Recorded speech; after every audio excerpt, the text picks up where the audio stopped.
it's Juliana Michaels and welcome to my channel. It's that wickedly fun time of the year when all the new Tim Holtz Halloween products are being released. And I, for one, am always so excited to see all of the new products and of course do some making with them. It's truly one of my favorite making times of the year. In this video, I'm sharing a card I created using some of the new Tim Holtz Stampers Anonymous 2024 Halloween stamps and stencils that are available and shipping now. This card is packed with loads of wickedly fun mixed media techniques using distress inks, distress paste, distress watercolor pencils, and distress spritz. Please feel free to pull from your stash if you want to craft along with me. However, if you are interested in any of the products I'm using, you can find the supply list with links in the description box below. Just click on More to see more. When you shop through those links, you are supporting me at no extra cost to you, and I really appreciate that so very much.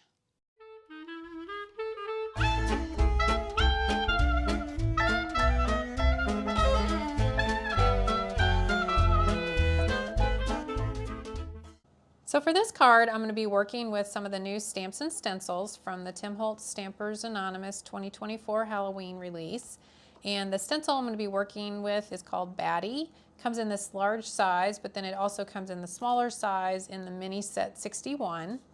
The stamp sets I'm going to be working with are Boo Crazy, Snarky Cat Halloween, which is a little bit older one, and then Curator. So these are the two new stamp sets, and this Boo Crazy stamp set also comes with a smaller size of this ghost. So you have it in two sizes, which just gives you a little bit more flexibility in your creating. And you might wonder about the paper clip here, but that is just, I keep losing the little plastic backing that this was stuck to, so I just put this little clip on there to kind of help me keep track of it while I've been working with it. And then as I was going through my other Halloween stamps just to kind of take a look at all of them, I realized that the hat and broom and these little accessory pieces will fit with this larger ghost, so I'm going to be using those to add to the stamping here. For the supplies I'm going to be working with, I'm going to be using some permanent ink in a black and a dark gray, so you could use the VersaFine Clair inks or the archival inks to do that, but you just want some sort of waterproof permanent ink. I'm going to be doing some embossing, so I got an embossing ink and then some just white embossing powder. The distress inks I'm going to be using are antique linen, and then on the background I've got black soot, blueprint sketch, villainous potion, and stormy sky. I'll also be using some distress spritz in wilted violet and weathered wood, and some distress texture paste in the black opaque, and then some distress watercolor pencils and peeled paint, villainous potion, black soot, gathered twigs, fossilized amber, and scattered straw. And the papers I'm going to be working with are distress watercolor cardstock and some black craft stock. The watercolor cardstock, I just recommend using some sort of paper that can handle wet mediums, so some sort of watercolor paper or mixed media type paper would be recommended for sure. So before we get going on the background, I'm going to add some stamping first, and I'm just going to put a little bit of some temporary adhesive here in the center of my stamping platform, and I've cut my watercolor cardstock down to 4 by 5 1/4 inches, and I'm going to be using this big spider web image on the background here, and I am going to play around here about either doing it towards the center or maybe offsetting it a little bit, so I can still use some of that temporary adhesive to kind of help hold this in place, as well as with my magnets. I kind of like to do a little bit of both, and then we can just kind of shift around where that image is going to stamp. And we kind of want to stamp it in this kind of lower corner here of this paper.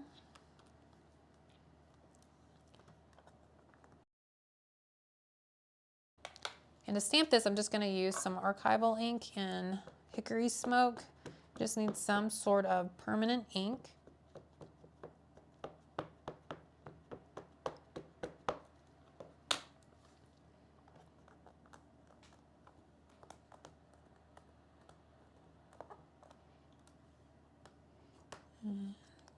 Stamp that one more time here to get a good, nice impression.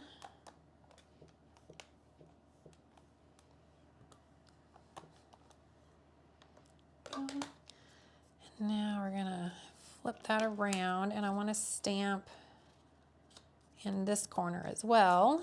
And we're just gonna kind of play around and rotate that image so I get a slightly different kind of spider web down here.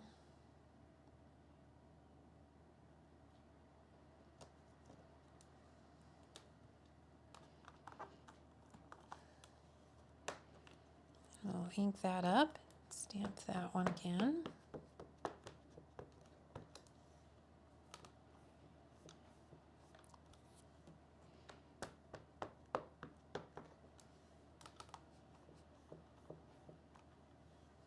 There we go. And then while you have your stamps and your stamping platform out and your inks and everything, you can go ahead and stamp the images that you want to use on the card. I stamped that large ghost and the witch's hat and the broom, and then a few of the little labels from the Curator stamp set. And this is just onto watercolor cardstock, and I used the VersaFine Clair Nocturne, which is the black permanent ink. You could also use archival ink in black soot if you'd like. And we'll just set this to the side because we're going to color onto that a little bit later. So for now, we're going to go back to that background paper and grab some of the Distress ink colors here and a Distress sprayer. And we're going to do a little bit of ink smushing. And I'm going to start off with Stormy Sky. I like to start off when I'm doing the ink smushing kind of with the lighter color, if there is a lighter color, and add, you know, push that onto the craft mat, spritz that with some water.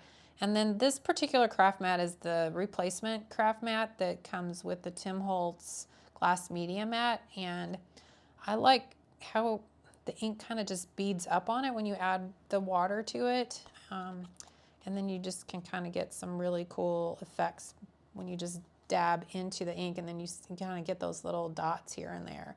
And then I just like to kind of heat dry that a little bit before I move on too much, especially if I kind of like what it looks like, because when you do wet ink and then you add more wet on top of it, it's just going to continue to blend.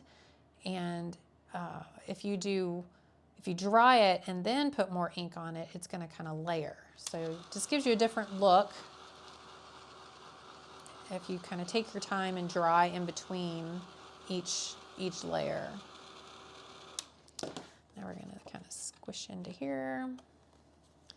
And as you can see, I'm kind of like working in like little different areas on the paper by kind of moving it around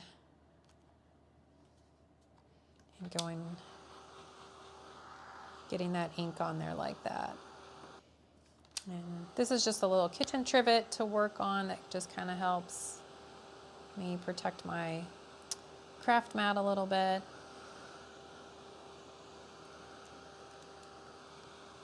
And then if you just wanted to stick with this one color, you could just kind of dry this, keep repeating that process until you are, have the whole background covered with just that one color, and then that will just continue to layer and build. But you'll still be able to see these previous layers, which I think is always kind of cool. But because I want to work with some different colors here, we're going to clean that up and then add some more ink. So if that makes you crazy to waste all that, grab another piece of paper and smush it into it before you go on to the next. So let's do, for this next one, I'm going to do a little Villainous Potion. And again, kind of give that a little spritz. If you've got some areas that aren't kind of slow drying, you can always dab them off with a paper towel. And now we're going to kind of do that same thing. We're going to just kind of dip in there, get little different sections into the ink, and get that color kind of here and there across the background. And then we'll give that a dry. Now, if you want it more loose and flowing and you don't like all those little dots and kind of speckly bits there, then just add more water to your craft mat before you start smushing into it. And dab up some of that, just that. There we go.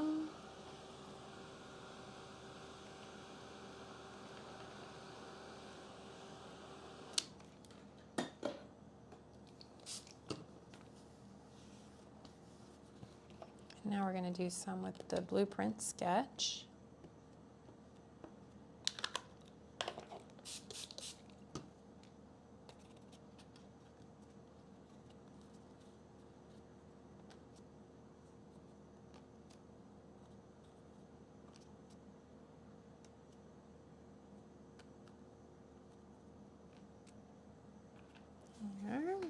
Give that a dry.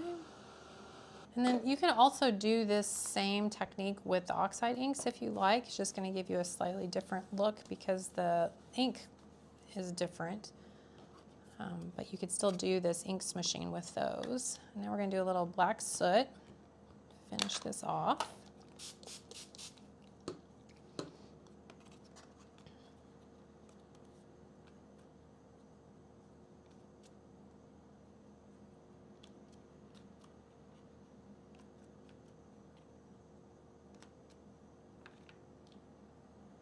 Give that a dry.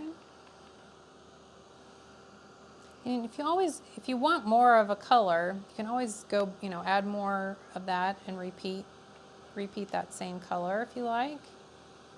Or you can just keep building like we did here. And as you can see, all those little speckles from the previous colors when we did like the stormy sky or the villainous potion, like they're still there. Like you can still see them, like they're not getting covered up completely. And so there is a look at the ink smushed background. The next step I want to do here before we move on is I'm going to just do some ink blending with some black soot, just kind of around the edge of this, just to darken it up a little bit.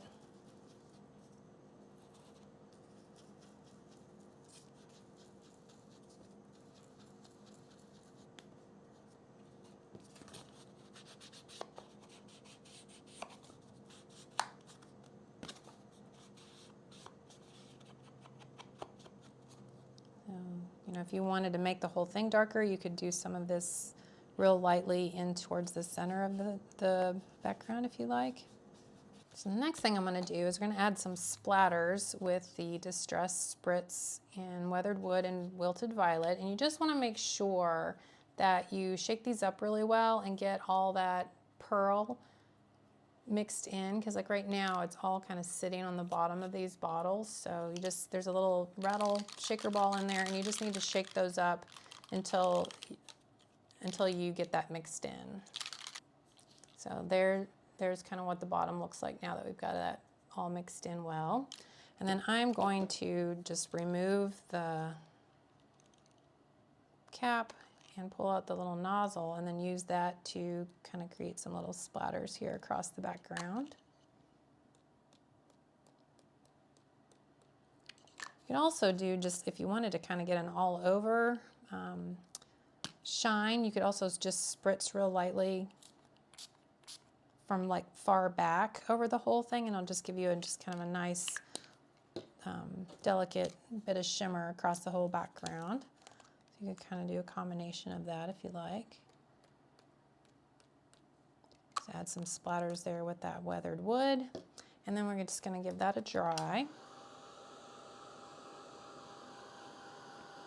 If you want, you can dry in between the colors, but with how I'm doing it here, I kind of chose not to. But if you're wanting to do like a full coverage of the thing, you might want to dry it first and then do the splatters in the other color. Kind of up to you, but you can kind of play around with that a little bit. But so there you can see, and the shimmer is subtle, just very subtle. But try and make sure you can see it there. just in person, it just adds a really cool effect and just kind of one of those little small detail type things. So the last thing we're going to do here is the stencil work, and I'm going to be working on the Ulta New Sticky Grid mat, and I just like it because it can hold my paper down, especially this watercolor cardstock that once it's gotten, you know, once we've done the ink, it doesn't always want to lay down super flat. So just kind of one more thing to kind of help me hold it in place. And then this is just an 8x8 paper holder that the sticky grid mat fits in. And this is just a piece of release paper from like stickers that I cut down. And I just use that to help store the mat so it doesn't get dirty. And then I'm also going to use a little bit of mint tape here to kind of mask off part of the stencil, because I'm going to kind of center it here, but I don't want to get paste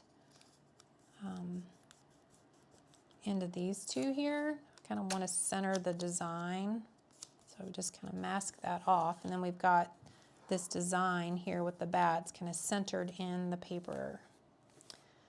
And then now we're going to use some of the black texture paste. And I just have a piece of press and seal in there, kind of squished down in, and that just kind of helps keep the air out of the jar so it doesn't dry out as quickly.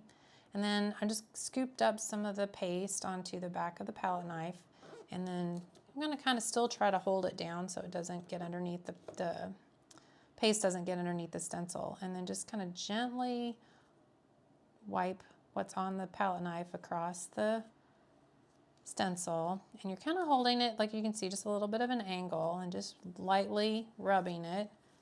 And when you work with the stencil, you kind of want to go in the direction of the design. This one's pretty easy because it's not got all these little crazy little pieces that can kind of flip up and where you can get underneath the stencil easily. Some stencils are a little more delicate and harder to work with. This one's a pretty easy one. And then you just kind of keep gently wiping that paste over the stencil until you get it completely covered. And then I like to just kind of take it, kind of turn it up and get more onto the edge of it, and take that and kind of skim over the top to remove any of the excess paste. Because you don't want to put so much paste on there that you can't see your design. If you've done that, you've got way too much paste. So you can kind of scoop up that excess by rotating how you're holding the palette knife, and then, you know, move that excess paste into an area where maybe you didn't get coverage. But so there we are. And then we're going to just close this back up, and then you either want to put your stencil into some water so that you can clean it later, or you want to take this off and, you know, just gently peel it off and then go, you know, clean the stencil. So you don't want to let that paste dry on there because it's very hard to remove once it's dried on. So get that into some water or clean it. And then you also want to make sure that you clean off your palette knife as well. And then now we're just going to set this to the side and let it dry. You can heat dry this to kind of speed it up, but I find it best just to let the paste kind of dry on its own. And then while that's drying, you can work on the other parts of the card. All right, so now we're going to go back to that piece where I'd stamped the images. And for the ghost, we're going to just use some antique linen and do the ink smishing technique to add some color to the ghost. It's kind of a fast way to do that.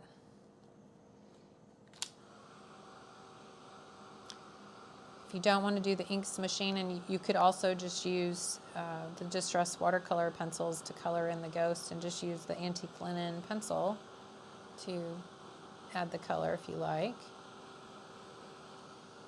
But I just kind of like the effect you get with the ink smishing. I just think it adds a neat little bit of interest to how the ink. I just think that adds a neat little bit of interest. And then of course, if you want to, smush again to add a little bit more color or interest to it, you can. Just kind of up to you. I think I'm going to leave it like it is though. And then you'll just use some scissors to fussy cut that out and you'll have your little ghosty. And then as far as these little pieces, I'm just going to color them in with some of these distressed watercolor pencils. And I just like to use a water brush. You could also use a paintbrush with some water and just kind of wet that pencil. And then you're kind of pulling that ink off of there, that pigment off of that pencil. And then you can start coloring in your images. And I like to try to kind of put where I've got more pigment on in the areas where there's like more shadow on the design. And then I can kind of wipe off some of that and then blend that out with some water to lighten the color into the areas where it would be, not in the shadows. So there, just clean that off and then just kind of leave that on the paper towel there to dry. And then you can use your heat tool at this point to dry that before you color in the next section so that they don't accidentally bleed. And then now I'm just going to do a little bit of this peeled paint to the band.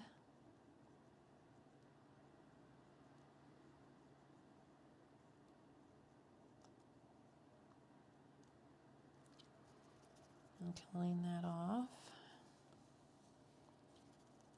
And then you can let that dry. And if you want to, let that dry on its own and then move on to another piece, you can. So here I'm going to take this scattered straw and color the broom.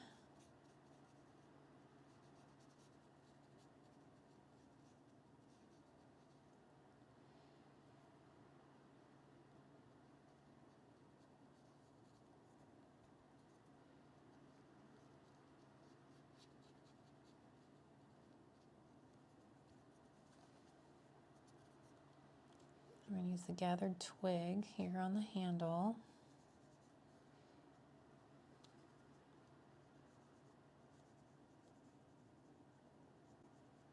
And it's okay to not dry it in between, like if they're not really touching each other much. So, like there's not a lot of wet ink there, so it's okay. And add a little there.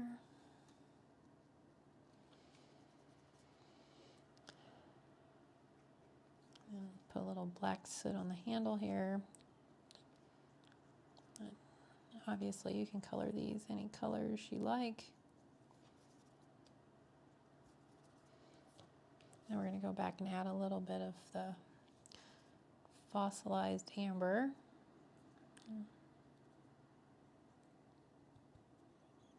Get that water flowing a little better. There we go.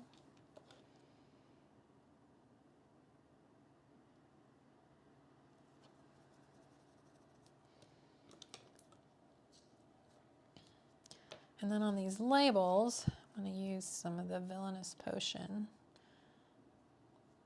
just to give them a little bit of color. And get some water flowing, and then we can kind of just move that around a little bit there.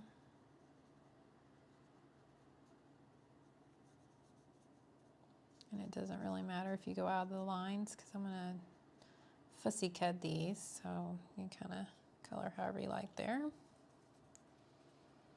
And then we'll take some scissors and just fussy cut out all of these images. And then once you get all that fussy cutting done, if you want, you can take like a little blending tool and some black soot, or if you want to do it in a brown, and then you can just kind of ink the edges a little bit. I always kind of like to do that because I don't really like the white edges showing. So, but again, that's just a choice of something that you can do or not do. Personal preference thing. And now for the sentiment, I'm just going to take a scrap of the black craft stock and put it here in my stamping platform. And then I'm just going to select one of the sentiments here. For this one, I'm going to be using Wicked. And just going to stamp that onto this paper here. I'm going to use a embossing ink. You can use any embossing ink you like.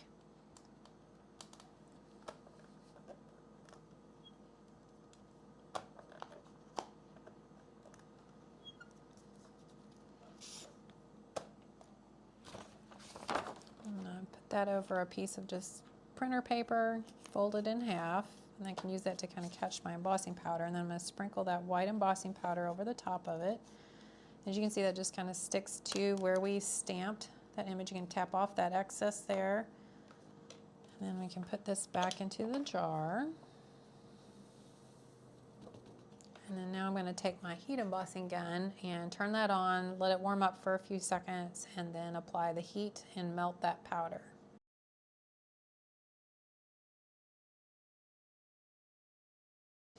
And then just let that cool for a second, because if you stick your fingers in it or touch it while it's still hot, it will kind of mess that up. So now I'm going to take my paper trimmer and cut this down. And one of the little tricks I like to do is when I slide the paper in, I'll line up the letters, a part of the letter somewhere with this edge on the cutting guide here, and use that kind of just help me line up where to cut so I can get a nice straight line. And then I'm going to take this little tool I made that's just a piece of distressed craft stock, and I put a piece of mint tape on it so that's overhanging just a little bit. Cut some of this excess off. And then we're going to put that end that we cut, going to stick that to the tape there, and then push this up against the edge there at the top. And then we're going to kind of line up the same space. So I had lined this up with the bottom of the letters, so now I'm going to line it up with the top of the letters. And that'll give us the same kind of width on the top and the bottom. Now if you were like, oh, I really want a little bit more off of there, then just put it back in, your little tool there, slide it back in, and trim off that little sliver if you like. And then you can do that same thing to cut it on the ends too. So like you can line up like I'm lining up with the period there, and then we'll flip it around and line it up with the edge of the W.